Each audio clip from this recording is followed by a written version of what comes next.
திண்டிவனத்தில் கடந்த சில தினங்களுக்கு முன்பு கடையின் பூட்டை உடைத்து கேமராக்களை திருடிய புதுச்சேரி இளைஞரை திண்டிவனம் போலீசார் வாகன தணிக்கையின் போது கைது செய்து அவரிடம் இருந்த கேமராக்கள் மற்றும் இருசக்கர வாகனம் பறிமுதல் செய்யப்பட்டது. விழுப்புரம் மாவட்டம் திண்டிவனம் மரக்காணம் சாலையில் கிடங்கல் பகுதியைச் சேர்ந்த ஆனந்த் என்பவர் திரு அரசு ஸ்டுடியோ நடத்தி வருகிறார். இந்த ஸ்டுடியோவை கடந்த 18ஆம் தேதி வழக்கம் போல் மூடிவிட்டு சென்றவர் மறுநாள் காலை கடை திறக்க வரும் பொழுது கடையில் பூட்டு உடைக்கப்பட்டு உள்ளே இருந்த கேமராக்கள் திருடு போயிருந்தது.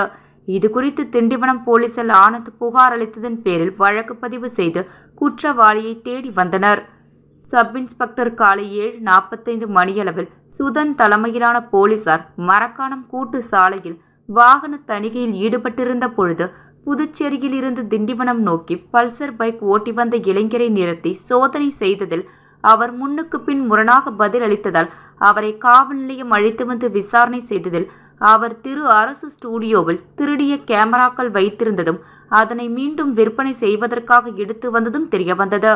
இதனை அடுத்து புதுச்சேரி மாநிலம் ஜீவானந்தம் நகர் திருப்பூர் குமரன் வீதியைச் சேர்ந்த திருநாவுக்கரசு மகன் ஆகாஷ் என்பவர் மீது வழக்கு பதிவு செய்து நீதிமன்ற காவலுக்கு அனுப்பி வைத்தனர்.